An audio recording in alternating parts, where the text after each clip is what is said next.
Hey riders and racers, and welcome to another video. Today we're on the floor and I'm going to be showing you the top 7 core exercises for motocross races. So the problem with how a lot of people or riders train their core is they just train it incorrectly. And this was definitely the problem when I was racing is, let me try and get down a little bit lower.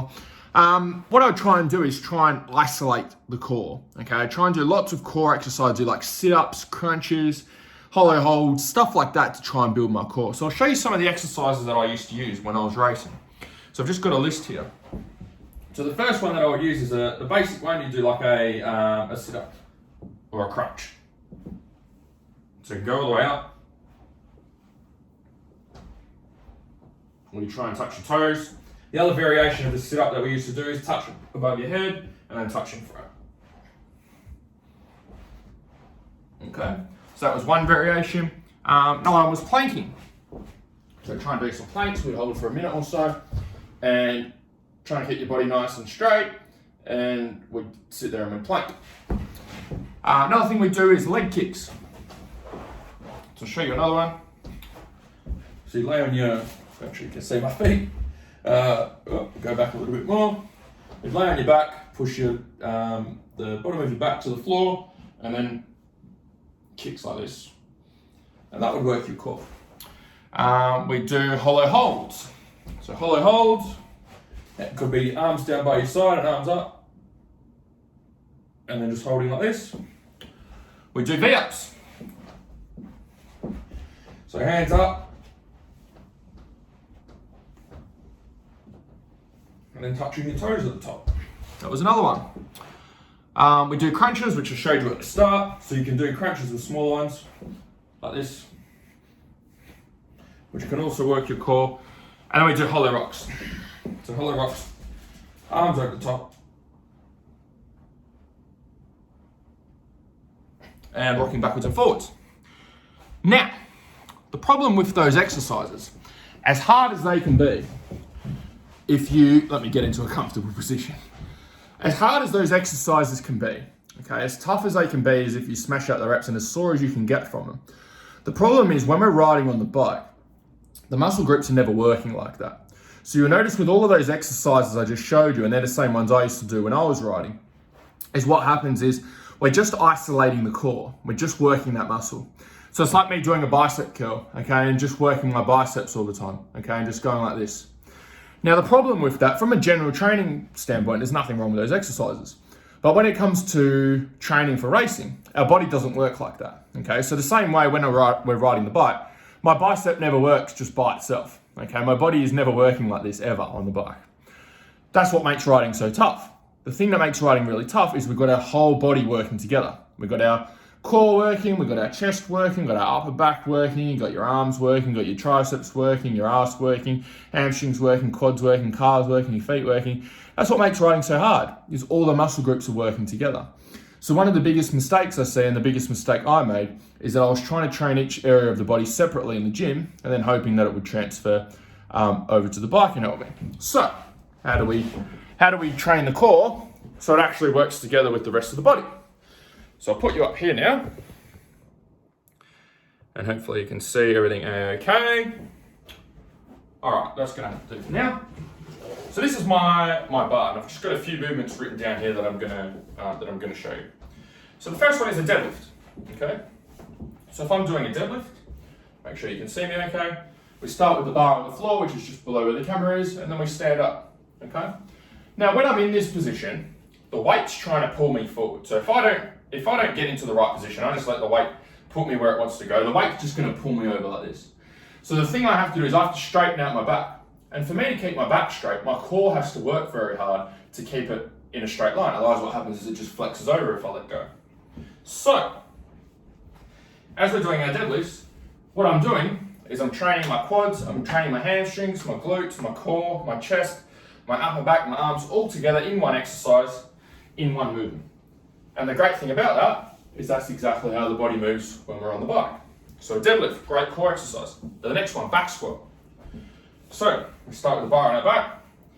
It's a bit uneven here because I've got carpet on one side and lower carpet on the other, but we'll see how we go. Same thing. If I was just to let my core go, this is what would happen if I just relaxed. okay? But I know I've got to keep my back straight to be able to keep my spine safe and to be able to move the weight well. So I keep my core tight, okay? I push my hips back and bend the knees. So I'm using my quads, my hamstrings, my glutes, okay? For each of these exercises, or exercise, okay? Using a whole heap of muscle groups. Core, chest, upper back to keep the weight tight, and then obviously a lot of legs. But each one is bent over row. So, again, we're starting here, let's say at the top of the knee. Again, if I was just to let my core go, I would just go like this, okay, and that's how I'd be pulling. But I know I need to keep my back straight, and that means I need to engage my core. And then I do my bent over rows. So my bent over rows are using my legs because they're holding me in position. I'm using my core to keep my back straight. I'm using my upper back to pull the weight. Next one is overhead press.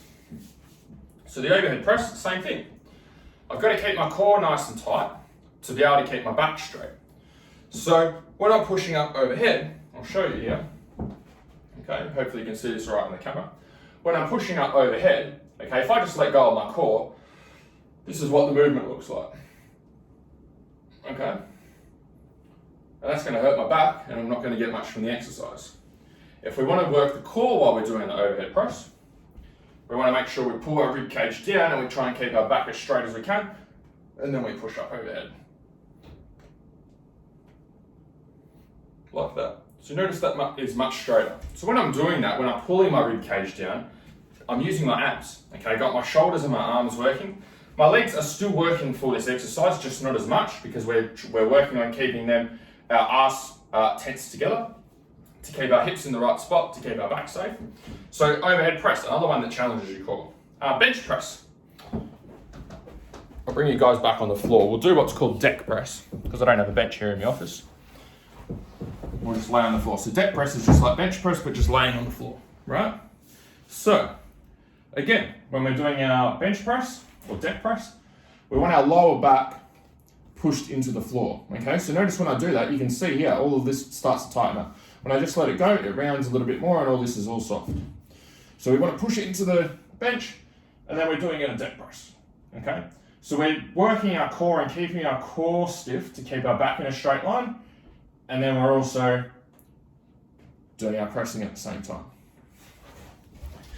Next exercise, I'll bring you guys back up the top here. The next exercise is a stiff-legged deadlift. So same thing, okay? So very similar to a deadlift, except we're not using the legs as much. We're using our hamstrings and our glutes a little bit more, but same thing. If I'm doing a stiff-legged deadlift and I just let go of my core, then this is what it will look like.